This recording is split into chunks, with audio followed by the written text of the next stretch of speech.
Jharkhand intermediate का result जारी कर शिक्षा मंत्री जगन्नाथ महतो ने जारी किया रिजल्ट। 11वीं बोर्ड परीक्षा के आधार पर मिलेंगे अंक।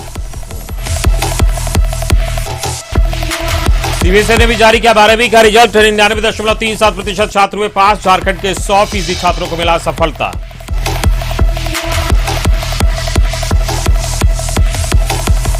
धनबाद में जज उत्तम आनंद की संदिग्ध मौत पर सुप्रीम कोर्ट ने लिया स्वतः संज्ञान। झारखंड सरकार से कोर्ट ने 1 हफ्ते में मांगा स्टेटस रिपोर्ट।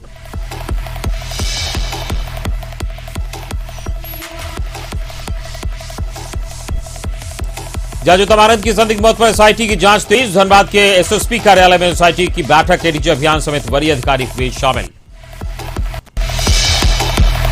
रांची में वकील की हत्या और धनबाद में जज की संदिग्ध मौत पर स्टेट बार काउंसिल कार्य का बहिष्कार। राज्य में एडवोकेट प्रोटेक्शन एक्ट लागू करने की मांग। बोकारो में नेक्सा शोरूम के कर्मचारियों ने अतिक्रमण हटाने गई टीम के साथ हाथापाई। कई घायल। अतिक्रमण हटाने गई टीम को खदेड़ा।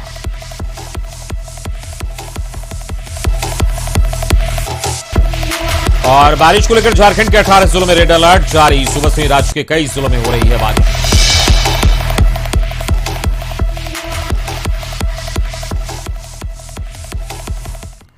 नमस्कार, आप देख रहे हैं हमारे झारखंड और मैं हूं आपके साथ अमित सिंह। तो सुर्खियों के बाद खबरों की शुरुआत करते हैं। झारखंड में इंटरमीडिएट का रिजल्ट जारी कर दिया गया है। जग सभागार में राज्य के शिक्षा मंत्री जगन्नाथ महतो ने रिजल्ट जारी किया है। तो तय मापदंड के अनुसार 11वीं की बोर्ड परीक्षा के आधार पर 80% अंक छात्रों को दिए गए हैं। वहीं 20 अंक स्कूल और कॉलेज के जरिए इंटरनल असेसमेंट के आधार पर दिए गए हैं। जिन विषय में प्रायोगिक परीक्षा हुई उसमें इंटरनल असेसमेंट की जगह प्रैक्टिकल परीक्षा के अंक दिए गए हैं और इसी आधार पर इंटरमीडिएट का रिजल्ट तैयार किया गया। इस वर्ष इंटरमीडिएट के तीनों संकाय मिलाकर कुल 3,31,000 परीक्षार्थी परीक्षा में शामिल होने वाले थे, लेकिन परीक्षा रद्द होने के कारण इन्हें 11वीं को आधार बनाकर प्रमोट किया गया है। तो झारखंड इंटरमीडिएट काउंसिल ने 12वीं का रिजल्ट जारी कर दिया है।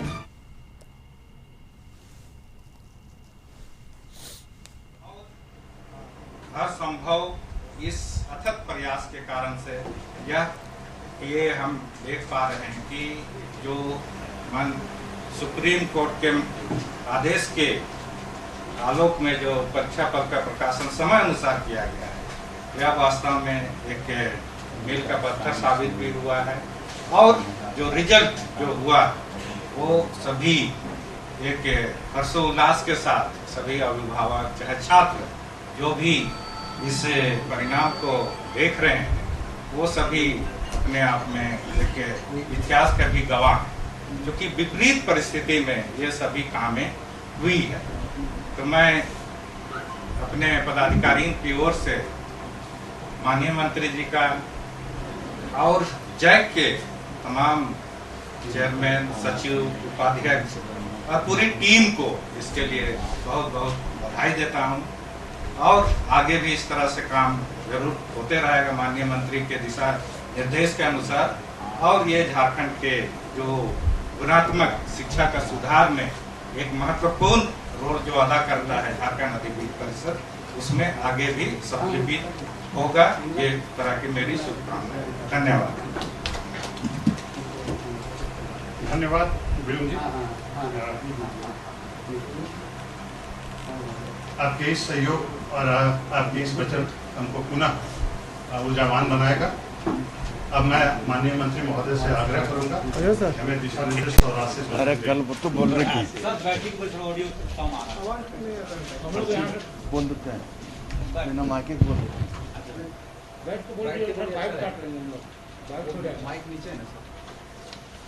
आप लोग जैसे की जगह वैसे कर छोड़ दीजिए। ये कर दिए नहीं ठीक है, रखिए। आज जो इंटर का रिजल्ट आउट कार्यक्रम में उपस्थित हमारे अध्यक्ष जी, उपाध्यक्ष जी, सेक्रेटरी साहब, आरडीडी साहब,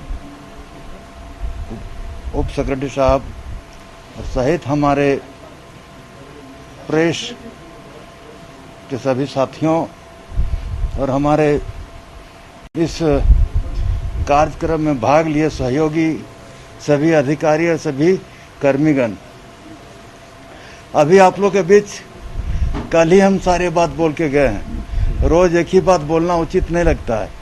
हम बोले कि जितना ध्यान आप लोगों ने रिजल्ट पर दिया उतना ध्यान पढ़ाई पर दें, तभी रिजल्ट अच्छा हो सकता है। हम रिजल्ट अच्छा करने के लिए पढ़ाई अच्छा करना होगा, स्कूल का क्या व्यवस्था अच्छा होगा उसको करना होगा। इसलिए ज़्यादा आप लोग से नहीं बोलते हुए सभी को आभार प्रकट करते हुए अपना वक्तव्य समाप्त करता हूँ। जय हिंद, जय झारखंड।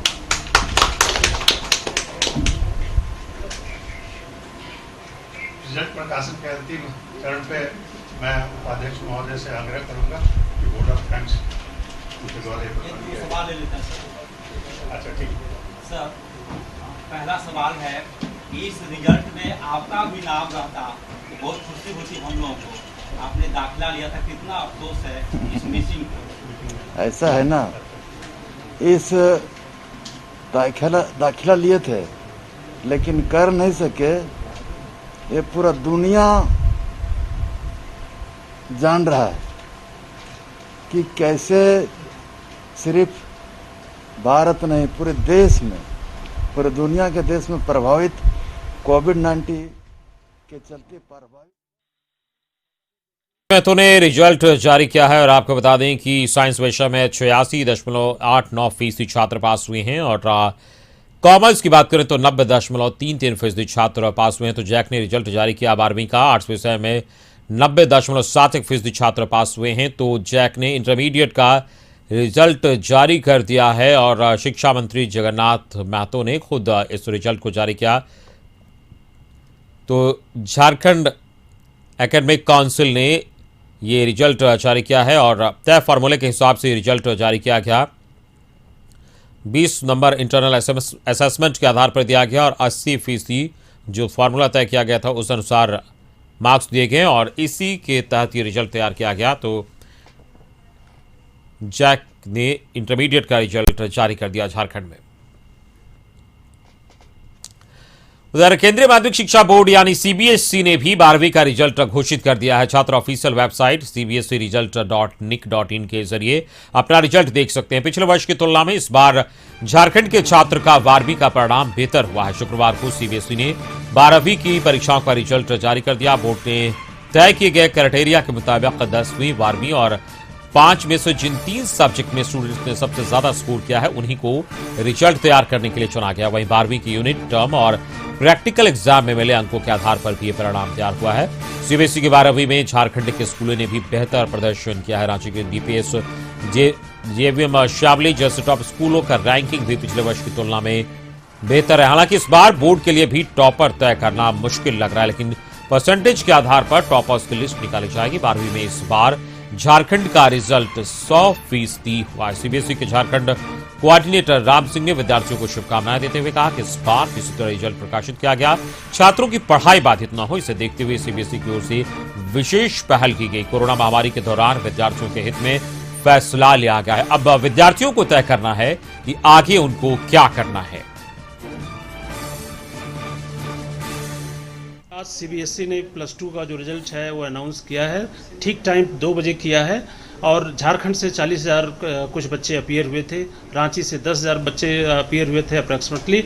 और रिजल्ट जो है स्कूलों का बड़ा अच्छा रहा है, क्योंकि पिछले 3 सालों के एवरेज के आधार पर रिजल्ट का मॉडरेशन किया गया था। स्कूल के टीचर्स मिल करके हर बच्चे को माइन्यूटली ऑब्जर्व करके और उनके रिजल्ट को जो निकाले हैं। जहाँ तक डीपीएस का सवाल है, वो हर साल 10 साल जो है वो अपने रिजल्ट में प्रोग्रेस कर रहा है। हमारे बच्चे पिछले साल की तरह इस साल भी बहुत अच्छा किए हैं और बहुत से बच्चे 95 एंड अबव, 90 एंड अबव जो है इस एग्जामिनेशन में पाए हैं।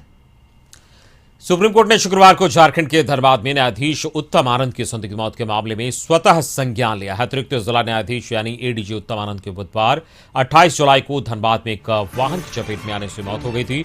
भारत के मुख्य न्यायाधीश एन.वी. रमाना की अध्यक्षता वाली पीठ ने मुख्य सचिव और पुलिस महानिदेशक झारखंड को 1 सप्ताह में जांच की स्टेटस रिपोर्ट प्रस्तुत करने का निर्देश दिया। पीठ ने यह भी स्पष्ट किया कि सर्वोच्च न्यायालय झारखंड हाईकोर्ट के समक्ष कार्यवाही में हस्तक्षेप नहीं कर रहा। स्वतः संज्ञान मामले को अतिरिक्त सत्र न्यायाधीश की मृत्यु का नाम दिया गया है। इस घटना एक सीसीटीवी फुटेज सामने आया है। इस फुटेज में देखा जा सकता है कि जज सुबह की सैर पर निकले थे, तब धनबाद में स्ट्रीट कॉलोनी के पास एक वाहन ने उन्हें जानबूझकर टक्कर मारी।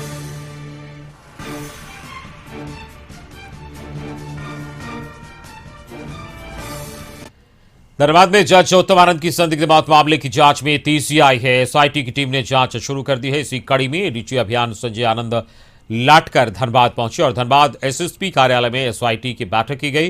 बैठक में बोकारो आईजी प्रिया दुबे, एसएसपी धनबाद समेत कई वरीय अधिकारी मौजूद रहे।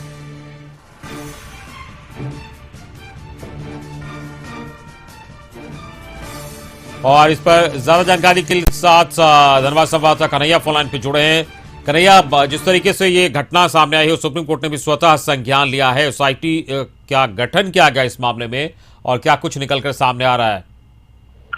बिल्कुल, उत्तम आनंद के मौत के मामले में एसआईटी गठन होने के बाद और खासकर जो डीआईजी है उनके अध्यक्षता में एडीजी सारे लोग यहाँ अधिकारी पहुंचे हुए हैं। अभी बैठक जारी है और अभी तुरंत जो है बैठक खत्म हुई है और एडीजी बाहर निकले हैं। तो अब देखना है कि क्या कुछ अहम जानकारियां प्रेस तक पहुंचती है और क्या कुछ मामले जो है सामने आते हैं। जी कन्हैया, जिस तरीके से ये घटना हुई है, निश्चित तौर पर धनबाद में एक जो इसको लेकर सनसनी है वो हो गई होगी, और क्या जो प्रबुद्ध जन है उनका क्या कहना है इस तरह की घटना को लेकर? जी बिल्कुल, बता दें कि अगर अधिवक्ताओं की बात करें तो आज अधिवक्ताओं ने भी भारी बारिश में जो है विरोध प्रदर्शन किया है जिला प्रशासन के खिलाफ में। खासकर कि जो इस तरह की घटनाएं आए दिन देखने को मिल रही है, इसको लेकर जो है अधिवक्ताओं में काफी रोष है। और अभी जो है जो मीटिंग चल रही है, करीब 6 घंटे से ऊपर हो चुके हैं, बैठक लगातार जारी है। जो फॉरेंसिक टीम है उनसे भी बातें की गई हैं कि साथ साथ जो साइबर के लोग हैं, जो अधिकारी हैं, उनसे भी मदद ली जा रही है। और जो 2 लोगों की जो गिरफ्तारी हुई है उनसे भी चर्चाएं चल रही है, उनसे भी पूछताछ की जा रही है। अभी तक जो बातें सामने आई हैं, कहीं ना कहीं पुलिस महकमा खासकर अगर बात करें तो पूरी तरह से रेस है, क्योंकि सुप्रीम कोर्ट में मामला जाने के बाद जो है पूरी पुलिस जी कन्हैया, आप नजर बनाए रखिए, आगे भी लगातार आपसे हम अपडेट्स लेते रहेंगे। फिलहाल इस पूरी जानकारी के लिए बहुत बहुत शुक्रिया। तो कन्हैया हमारे संवाददाता बता रहे थे कि बैठक एसआईटी की इस वक्त चल रही, काफी लंबी देर तक ये बैठक चली है और अब ये बैठक खत्म हुई है। देखना होगा कि इस बैठक के बाद क्या कुछ निकलकर सामने आता है। फिलहाल खबरों में आगे बढ़ेंगे। रांची में अधिवक्ता मनोज कुमार झा और धनबाद कोर्ट के जज उत्तम आनंद के संदेहास्पद स्थिति में मौत के विरोध में राज्य भर के अधिवक्ता आज न्यायिक कार्य से दूर हैं। वकीलों ने दोनों घटनाओं के विरोध में आज कार्य बहिष्कार कर दिया। स्ट्रीट बार काउंसिल के साथ सभी अधिवक्ताओं ने एडवोकेट प्रोटेक्शन एक्ट लागू करने की मांग की है। उनका कहना है कि राज्य में अधिवक्ताओं की सुरक्षा को लेकर यह एक्ट सरकार को लागू करना चाहिए। व्यवहार न्यायालय से और भी अधिवक्ताओं की हत्या हो चुकी है, जिसमें कि डबल मर्डर हो चुका है। एक अधिवक्ता का हमारा पिछले साल हम लोगों का हत्या हुआ था, 3 साल पहले हमारे दूसरे अधिवक्ता का सिल्ली में यह हत्या हुआ था। तो ये सिलसिला अब मैं बतलाना चाहता हूं कि रांची व्यवहार न्यायालय में ही आज तक कई अधिवक्ताओं की हत्या हो चुकी है और राज्य में तो कईयों की हो चुकी है हत्या। टाटा में हुई है, रामगढ़ में हुई है हत्या।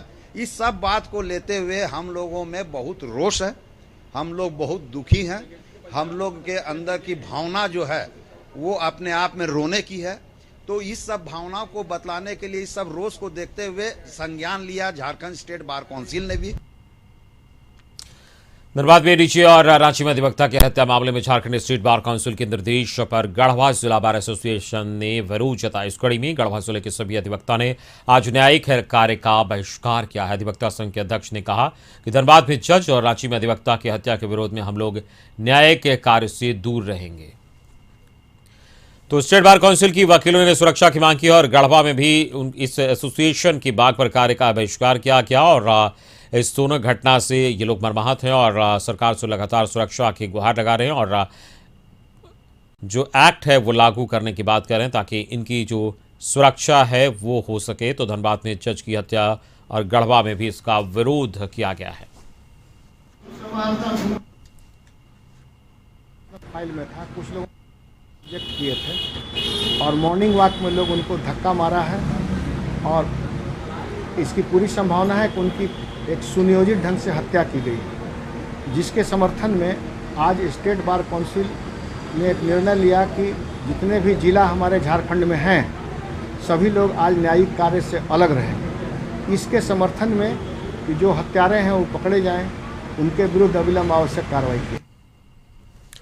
तो झारखंड में एक अधिवक्ता की हत्या के साथ साथ एक जज की संदिग्ध मौत को पर देवघर बार काउंसिल ने एक अहम बैठक की। अधिवक्ता संघ के कार्यालय में बैठक में बार काउंसिल के सदस्यों ने कहा कि इन्होंने आज देवघर डीसी को एक ज्ञापन मुख्यमंत्री के नाम दिया, जिसमें जिक्र किया है कि सरकार जल्द से जल्द अधिवक्ता सुरक्षा कानून को लागू करे।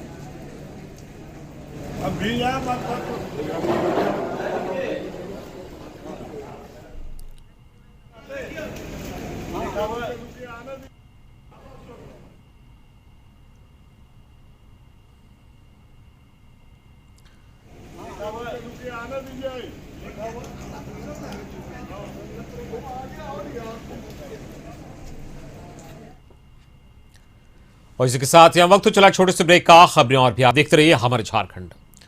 ब्रेक के बाद खबरों में आगे बढ़ते हैं। झारखंड में इस बार अच्छी बारिश हो रही है। राज्य के 18 जिलों में आज सुबह से ही रुक रुक कर बारिश हो रही है। 31 जुलाई तक मौसम विभाग ने ये स्थिति बरकरार रहने की संभावना जताई है। मौसम केंद्र रांची ने इसे के मद्देनजर रेड अलर्ट भी जारी किया है। रांची, लोहरदगा, गढ़वा, चतरा, पलामू, लातेहार, रामगढ़, हजारीबाग, बोकारो, कोडरमा, गिरिडीह, धनबाद, जामताड़ा, देवघर, दुमका, पाकुड़, गोड्डा और साहिबगंज जिला के लिए रेड अलर्ट जारी किया गया है। सबसे खास बात यह है कि जहां भी बारिश हो रही है वहां मेघ गर्जन के साथ वज्रपात की संभावना बनी रहने की बात कही जा रही है। इसलिए लोगों से सावधानी बरतने की भी अपील की गई है। खासकर जिन 18 जिलों में मूसलाधार बारिश का अनुमान जताया गया वहां लोग बेवजह खेतों में न जाएं और पेड़ के नीचे न रुकें।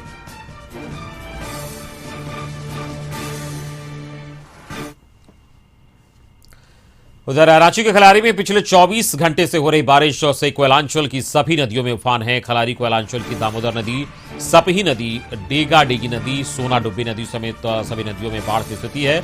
लगातार हो रही बारिशों से खलारी कोयलांचल क्षेत्र के लोगों का जनजीवन अस्त व्यस्त हो गया है। लोग घर से नहीं निकल पा रहे हैं।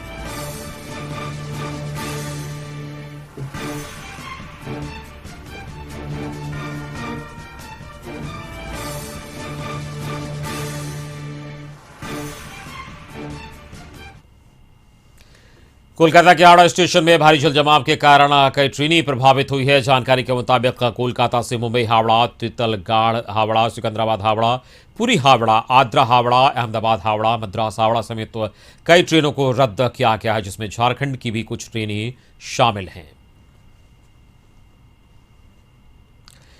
गुरुवार शाम से ही जामताड़ा जिले में हो रही मूसलाधार बारिश का जनजीवन पर व्यापक असर दिख रहा है। हमेशा गुलजार रहने वाला जामताड़ा बाजार बस स्टैंड पूरी तरह वीरान दिख रहा है। मुख्य सड़क और गलियों में जल जमाव है। नदी और तालाबों का जलस्तर भी काफी बढ़ गया है। तेज हवा चलने के कारण कई जगह पेड़ गिर गए हैं, जिसकी वजह से बिजली गुल हो गई है। बिजली कट के बाद कई इलाकों में पानी की सप्लाई नहीं है।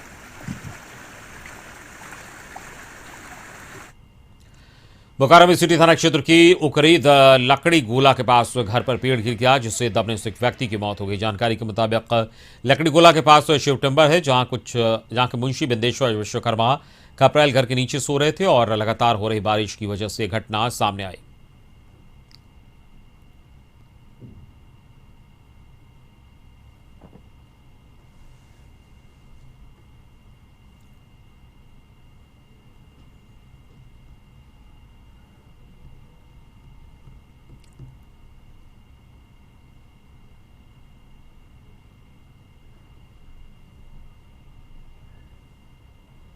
सर कि ये उखरीद लकड़गोला में पेड़ गिर जाने के कारण शिव टिम्बर के मुंशी, जिनका नाम है बिंदेश्वर विश्वकर्मा, आपातकाल में इनका मृत्यु हो गया। बारिश की वजह से जो बारिश हुआ ना, उसे पेड़ जल करके नीचे गिर गया और गिर कारण ही पेड़ के नीचे दब गया। टाली के ऊपर गिर गया, घर के ऊपर पेड़ गिर गया और टाली और बांस का जो खपड़ा का मकान है उससे ही नीचे दब।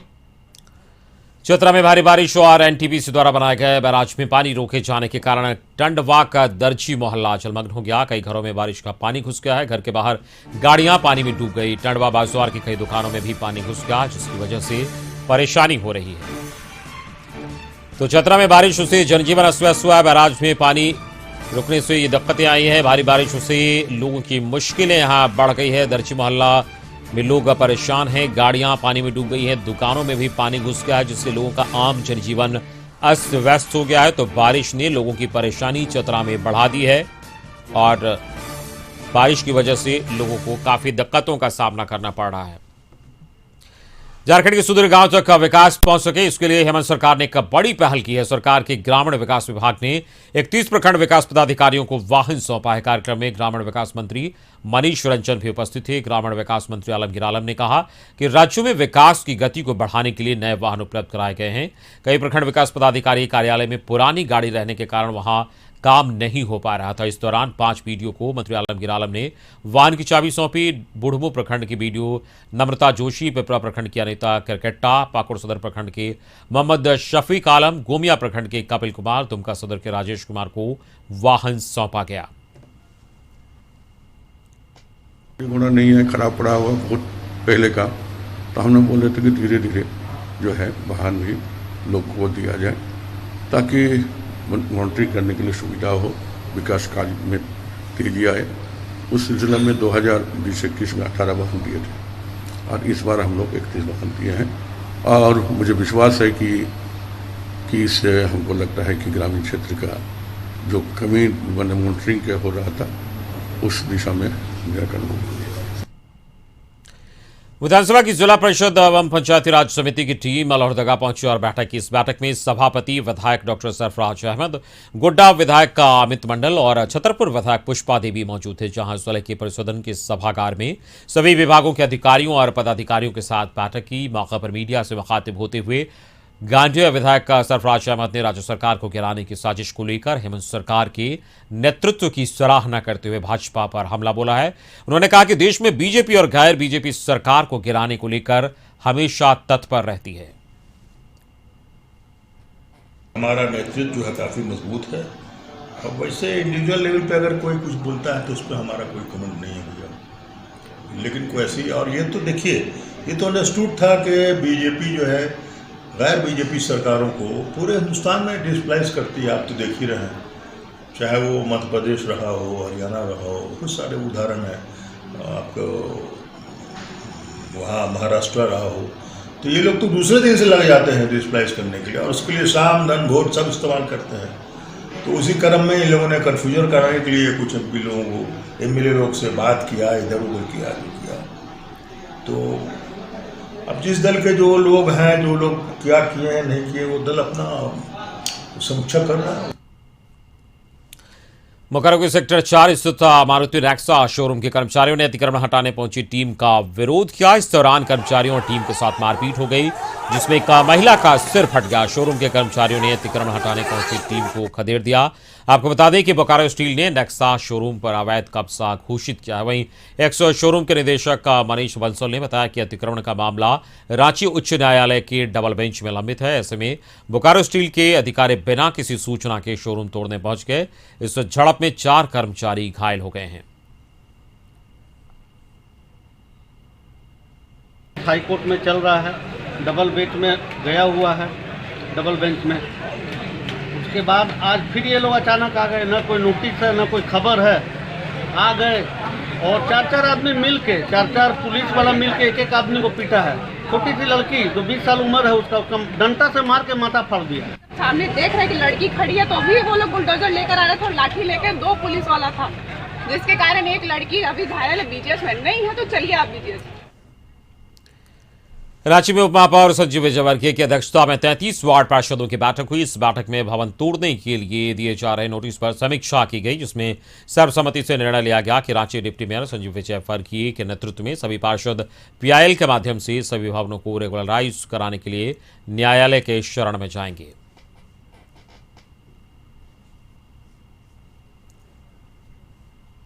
निगम क्षेत्र में 53 वार्ड में लगातार भय का माहौल बन रहा है।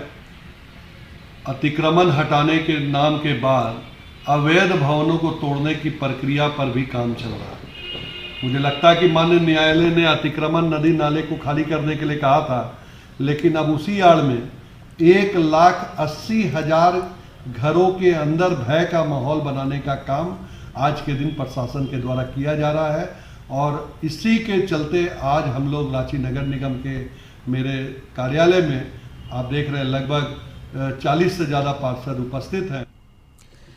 2 साल बाद एक बार फिर से सरायकेला खरसावां के चांडिल अनुमंडल क्षेत्र में नक्सलियों ने दस्तक दे दिया। आपको याद दिला दें कि 14 जून 2019 को नक्सलियों ने तेरोलडी थाना अंतर्गत कुकड़ो हाट में खूनी तांडव करते हुए एक एएसआई सहित 5 पुलिसकर्मियों की नृशंस हत्या कर सनसनी फैला दी थी। हालांकि उसके बाद नक्सली गतिविधियों में कमी देखी गई, लेकिन 2 साल बाद एक बार फिर से इलाके में नक्सलियों ने पोस्टरबाजी कर दहशत फैलाया है। बताया जा रहा है कि सोनाहातू और ईचागढ़ इलाके में बीते 4 दिनों से पोस्टरबाजी की घटना हो रही है। हालांकि पुलिस द्वारा अब तक इस मामले में कुछ भी जानकारी नहीं दी जा रही। इधर शुक्रवार सुबह ईचागढ़ थाना अंतर्गत करकरी नदी पर पातकुम स्थित पुल पर बांग्ला भाषा में लिखा नक्सली पोस्टर बरामद किया गया है। साथ ही हैंडबिल भी मिला है। हालांकि बारिश के कारण हैंडबिल में क्या लिखा है स्पष्ट नहीं हो पाया है। इधर पोस्टरबाजी के बाद क्षेत्र में लोगों में दहशत देखा जा रहा है। नक्सली पोस्टर की सूचना मिलते ही स्थानीय चौकीदार मौके पर पहुंचा और पोस्टर को जब्त कर ईचागढ़ थाना ले गया।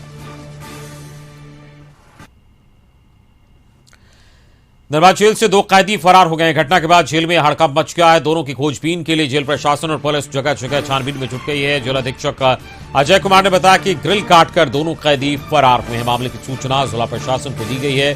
इसके बाद ADM law and order Kumar Tarachand और एसडीएम सुरेंद्र कुमार जेल पहुंचे। जेल अधीक्षक ने बताया कि दोनों पोस्को एक्ट में जेल में बंद थे। फरार हुए कैदी का नाम अंकित रवानी और देवा भुइया है। साल 2019 में अंकित रवानी जेल की सलाखों के पीछे पहुंचे थे और 2020 अक्टूबर महीने में देवा भुइया को जेल लाया गया था। इनमें से एक कैदुआ का जबकि दूसरा झरिया का रहने वाला है। अधीक्षक ने बताया कि दोनों की गिरफ्तारी के लिए प्रयास किया जा रहा है। तो धनबाद से जेल से दोनों फरार हुए हैं और संवाददाता कन्हैया इस वक्त फोनलाइन पे जुड़े हैं ज्यादा जानकारी के साथ। कन्हैया, जेल से दोनों कैदी फरार हुए हैं, गंभीर मामला है, कब और कैसे घटना हुई है?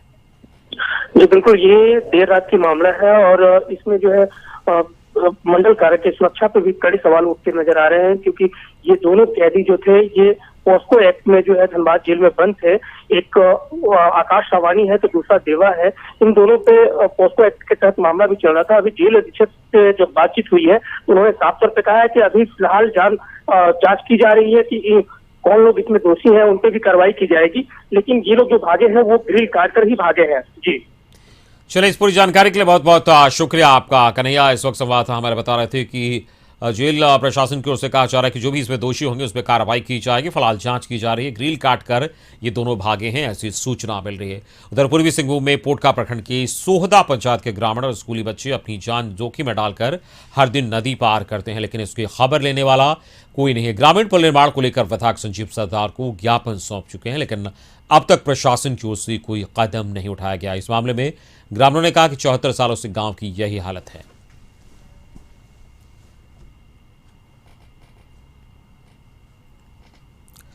जामताड़ा आपूर्ति विभाग अपने कारनामों की वजह से हमेशा सुर्खियों में रहता है। फतेहपुर प्रखंड में बीते वर्ष रिटायर्ड सहायक गोदाम प्रबंधक अरुण सिंह का यह नाम अभी भी चलता है। किसी भी डीलर को जब गोदाम से माल का उठाव करना होता है तो एजीएम अरुण सिंह के ही नाम से आदेश निर्गत होता है। ऐसा हमने बल्कि झारखंड सरकार के दस्तावेज कह रहे हैं। अफसर तो रिटायर हो गए, लेकिन आपूर्ति विभाग उनके नाम का सिक्का आज भी चला रहे हैं। ऐसे में अगर कोई गबन या हेराफेरी होती है तो किसी के ऊपर दाग नहीं लग सकता। लापरवाही का आलम यह है कि रिटायर्ड कर्मी के नाम पर पोस्टोर और डिस्पैच ऑर्डर काटा जा रहा है। यह वर्तमान में गोदाम प्रबंधक फतेहपुर एमओ राजेश कुमार है, लेकिन वो इस संबंध में कुछ भी कहने से इनकार कर रहे हैं। वहीं जिला पूर्ति पदाधिकारी विकास तुर्की ने जांच कर आवश्यक कार्रवाई की बात कही है। करवाऊंगा और उसके बाद कैसे सेवानिवृत्त कर्मी के नाम से अनाज और उसकी क्या व्यवस्था है, इसको मैं इसमें क्वेरी करूंगा। ये जो रिटायर्ड किया हुआ आदमी के नाम से रसीद काटना ये बहुत बड़ा गंभीर मुद्दा है। तो मैं चाहूँगी कि अभी जो हम लोगों का प्रखंड स्तरीय बैठक में भी मैं इस मुद्दा को उठाऊंगी और जिला स्तरीय बैठक में भी उठाऊंगी। देवघर में बैजनाथपुर के बांध कॉलोनी के रहने वाले लक्ष्मण राउत अपनी कलाकृतियों के जरिए लोगों को आकर्षित कर रहे हैं। लक्ष्मण पेंटिंग और कलाकृति बनाते हैं। लॉकडाउन में रोजी रोटी की समस्या के बाद लक्ष्मण ने इस आपदा में बेहतर अवसर तलाश लिया। बाबा के भक्तों को घर में ही देवघर बाबा भोलेनाथ के ज्योतिर्लिंग का दर्शन करा रहे हैं। इनकी बनाई कलाकृति 1000 से लेकर 5000 और डिमांड के मुताबिक उससे ज्यादा में भी होती है। तो हमारे झारखंड के इस बुलेटिन में फिलहाल इतना ही। पूरी टीम के साथ मुझे दीजिए इजाजत। नमस्कार।